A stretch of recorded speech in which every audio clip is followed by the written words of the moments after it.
Shalom saudara-saudara yang terkasih dalam Kristus Yesus. Bahan khotbah kita diambil dari Matius 4 ayat 1 sampai 11 dengan tema Menghalau godaan dengan firman Tuhan. Maka Yesus dibawa oleh Roh ke padang gurun untuk dicobai iblis. Dan setelah berpuasa 40 hari dan 40 malam, akhirnya laparlah Yesus. Lalu datanglah si pencoba itu dan berkata kepadanya, "Jika engkau anak Allah, perintahkanlah supaya batu-batu ini menjadi roti." Tetapi Yesus menjawab, "Ada tertulis, manusia hidup bukan dari roti saja, tetapi dari setiap firman yang keluar dari mulut Allah." Kemudian iblis membawanya ke kota suci dan menempatkan dia di bubungan bait Allah. Lalu berkata kepadanya, "Jika engkau anak Allah, jatuhkanlah dirimu ke bawah, sebab ada tertulis, mengenai engkau ia akan memerintahkan malaikat-malaikatnya dan mereka akan menatang engkau di atas tangannya, supaya kakimu jangan terantuk kepada batu." Yesus berkata kepadanya, "Ada pula tertulis, janganlah engkau mencobai Tuhan Allahmu." Dan iblis membawanya pula ke atas gunung yang sangat tinggi dan memperlihatkan kepadanya semua kerajaan dunia dengan kemegahannya. Dan berkata kepadanya, "Semua itu akan kuberikan kepadamu, jika engkau sujud menyembah aku."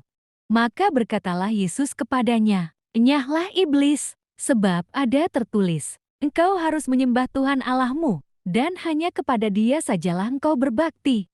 Lalu iblis meninggalkan dia, dan lihatlah, malaikat-malaikat datang melayani Yesus. Sahabatku, sebelum Yesus dibawa oleh Roh Kudus ke padang gurun untuk digoda oleh iblis, terlebih dahulu Yesus dibaptis oleh Yohanes Pembaptis di Sungai Yordan. Pada waktu itulah Roh Kudus turun seperti burung merpati turun ke atas Yesus dan Bapa dari surga berkata, "Inilah anakku yang kukasihi, kepadanyalah aku berkenan." Setelah peristiwa baptisan itu, Yesus dikatakan penuh dengan Roh Kudus, Lukas 4 ayat 1, dan segera dibawa oleh Roh Kudus ke padang gurun, Markus 1 ayat 12, untuk diuji karakternya sebagai Mesias. Atau dengan kata lain, Yesus memulai pelayanannya dengan diuji terlebih dahulu, karena sebagai wakil manusia yang baru, pengganti Edom yang gagal di Taman Eden, Yesus Kristus harus diuji dan dicobai. Sahabatku, kata pencobaan dalam bahasa Yunani disebut dengan kata peirazo. Jika diubah dalam bahasa Indonesia, maka artinya adalah pencobaan atau juga ujian untuk membuktikan. Peirazo dari sudut pandang iblis adalah mencoba atau menggoda dengan maksud mencari kesalahan dengan tujuan menghancurkan. Pencobaan yang dialami oleh Yesus adalah pencobaan yang sungguh-sungguh, bukan pura-pura, karena yang dicobai iblis adalah kemanusiaannya. Yesus yang bisa lapar, haus, letih dan lelah sama seperti manusia umumnya, tetapi Yesus tidak berbuat dosa sedikitipun.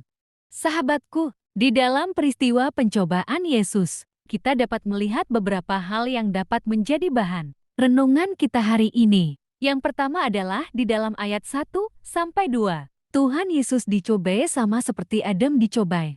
Tetapi yang menjadi pembeda adalah Adam berada di dalam lingkungan yang indah dan kudus, sedangkan Yesus ada di lingkungan yang rusak dan cemar.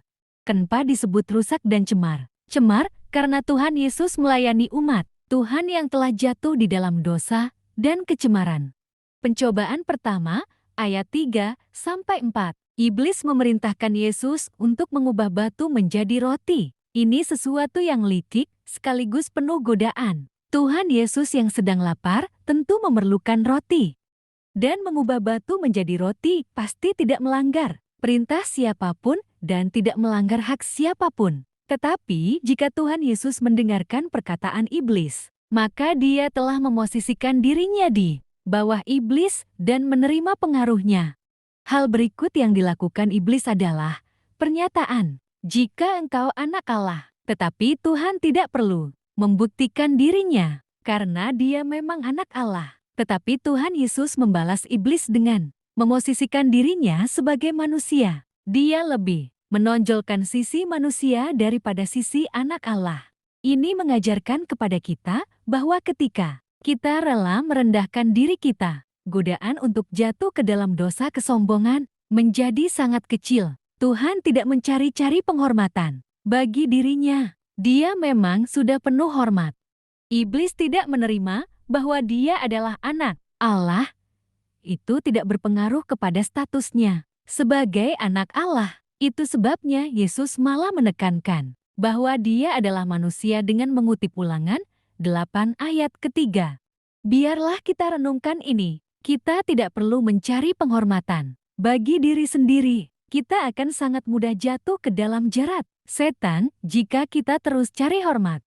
Tuhan Yesus juga menyatakan bahwa dia, sebagai manusia, tidak hidup dari roti saja, tetapi dari setiap firman yang keluar dari mulut Allah. Dia tidak harus tunduk kepada iblis karena desakan lapar.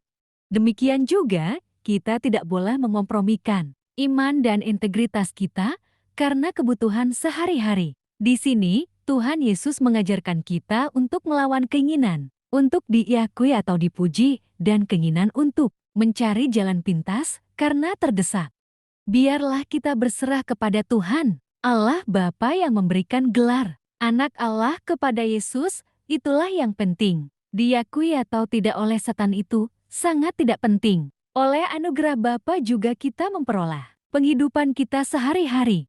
Kita tidak harus takut, kita tidak akan kelaparan. Paulus mengatakan, asal ada makanan dan pakaian cukup. 1 Timotius 6 ayat 8. Sahabatku, mengapa juga kita ketakutan akan pemeliharaan Tuhan? Mengapa pakai cara Satan untuk mendapatkan makanan kita?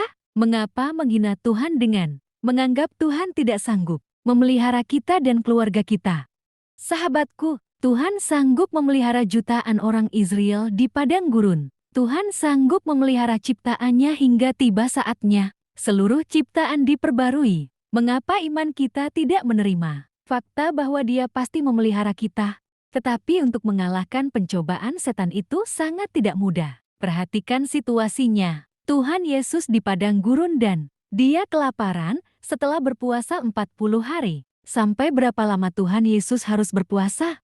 Tetapi untuk mengalahkan pencobaan setan, itu sangat tidak mudah. Perhatikan situasinya. Tuhan Yesus di padang gurun dan Dia kelaparan setelah berpuasa 40 hari. Sampai berapa lama Tuhan Yesus harus berpuasa?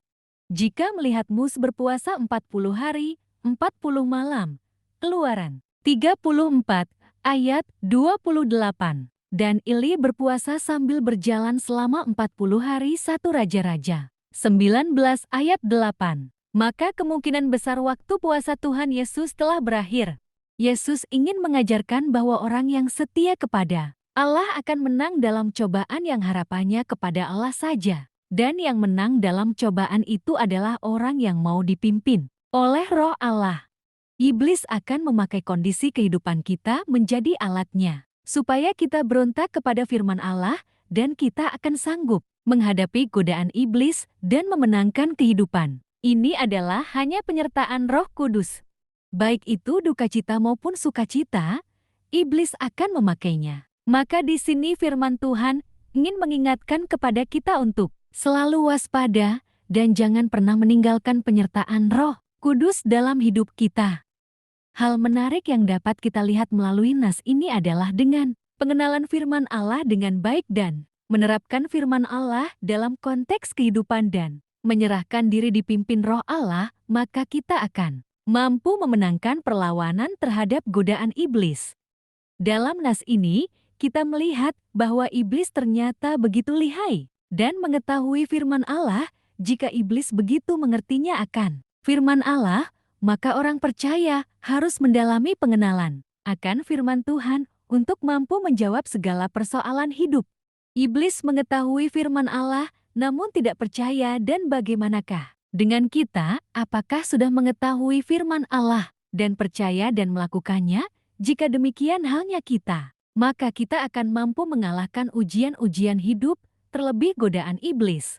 Kita dapat belajar dari jawaban Tuhan Yesus dalam menjawab semua cobaan dari iblis, yaitu dengan ada tertulis. Amin.